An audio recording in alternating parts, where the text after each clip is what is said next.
Hey guys, Level Cap here. Today's Monday, which means it's time for an episode of Loadout, the series where you guys, the viewers, get to pick a gun and customization for me to use. The way you do this is you leave a comment down below letting me know what kind of weapon and accessories you'd like me to run with, and I will pick one of the top rated comments for the next episode. Today's top comment comes from the actual Vincent Van Gogh, apparently, who says, "The Battlefield 4 was better loadout. Class will be the Scout, aka Recon, because other classes required 0 skill.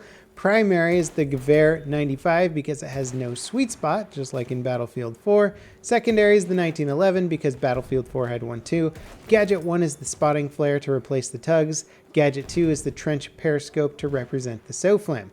Melee, combat, knife, grenade, smoke." And then he has a little bit about how I'm supposed to play the loadout as if I am a Butthurt Battlefield 4 fanboy who just can't get over the fact that they don't like Battlefield 1 as much as Battlefield 4. And personally, by the end of Battlefield 4, I was very much ready for a new Battlefield game. I mean, I still kind of reminisce about Battlefield 3 as being one of my favorite Battlefield games of all time.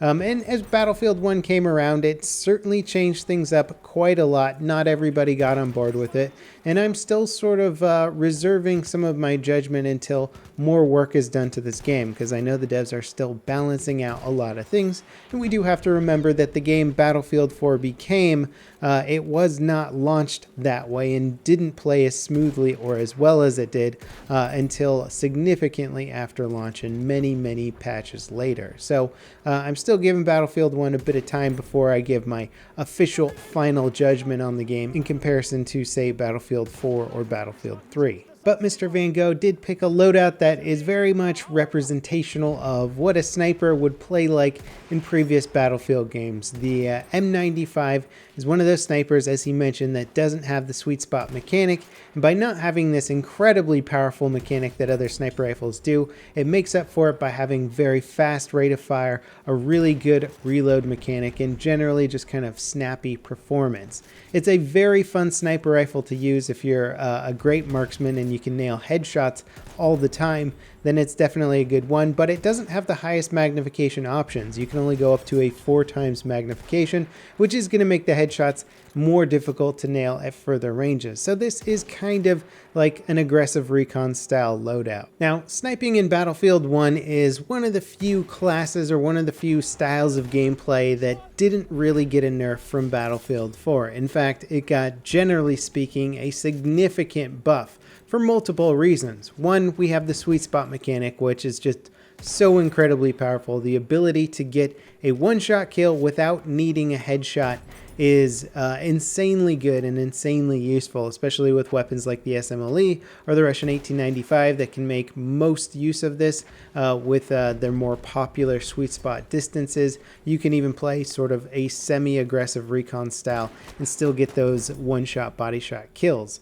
So not only have the rifles, generally speaking, improved in performance and for the most part gotten faster muzzle velocities across the board, but in addition to that, pretty much every other class weapon got nerfed. The time to kill across the board is way lower than it used to be in previous games, so in that sense, the sniper has less competition from the other classes, especially at the ranges that the sniper is good at. In previous games, Battlefield 4, a well-trained assaulter could take you down at medium long range with an M416. The standard assault rifle could dominate a sniper if the player knew how to burst fire properly. Now we don't really have that mechanic, so the recon class, or the scout class rather, has a much easier time of dominating their specific ranges. Which is great news if you're a veteran Battlefield player who really enjoyed sniping in previous Battlefield games. It's going to be a lot easier and much more rewarding in Battlefield 1 than it ever has been in previous games. So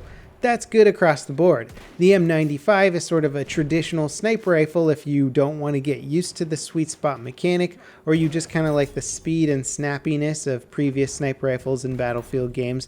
They had to be a little bit quicker and a little bit snappier just because none of them had the sweet spot mechanic. So it was overall harder sniping, and they needed to have the sniper rifles perform a little bit quicker, and that's what the M95 does. But giving up that sweet spot mechanic is no easy feat, and you have to make up for it with incredibly fast, snappy aim and the ability to finish off your targets quickly with your sidearm as well. One body shot in close quarters is never going to down somebody, so you got to switch to your sidearm to take him out. And the 1911 that we're using with this loadout is one of my favorite sidearms in the whole game of Battlefield 1. I enjoyed it in Battlefield 4. There were better sidearms without question, but it was still a decent weapon in Battlefield 4. And its stats really haven't changed much for Battlefield 1 aside from its ranged effectiveness. It's pretty much the same gun, which actually makes it a very, very good gun in this game because the time to kill universally has been dropped on all classes, so having sidearms performing just as well as they did in previous Battlefield games means that they're going to do a lot better versus primary weapons. So, I mean, the 1911 is a great gun.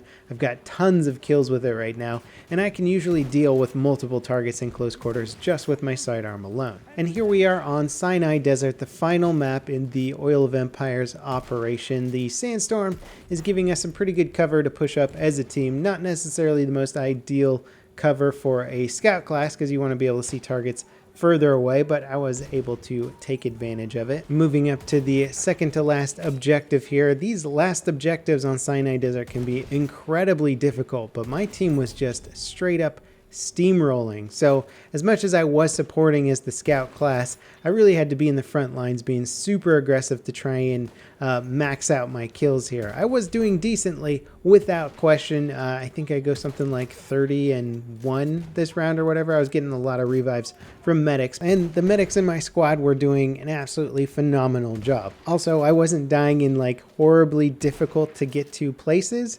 Whereas if you die like in the middle of like charging a full squad of enemies, don't expect a revive from a medic, or at least from a good medic. In fact, if you die in a spot that you know is going to get a medic killed if he comes to try and revive you, you may just want to skip altogether to avoid yourself being kind of a lure for your teammates. So here we are at the very end of this operation, capturing the very last flag for the win.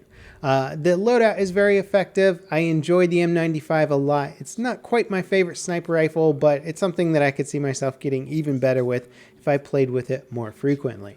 As always, guys, thanks for watching. Don't forget to leave your comments down below for next week's episode. I'll see you next time. This is Level Cap signing off.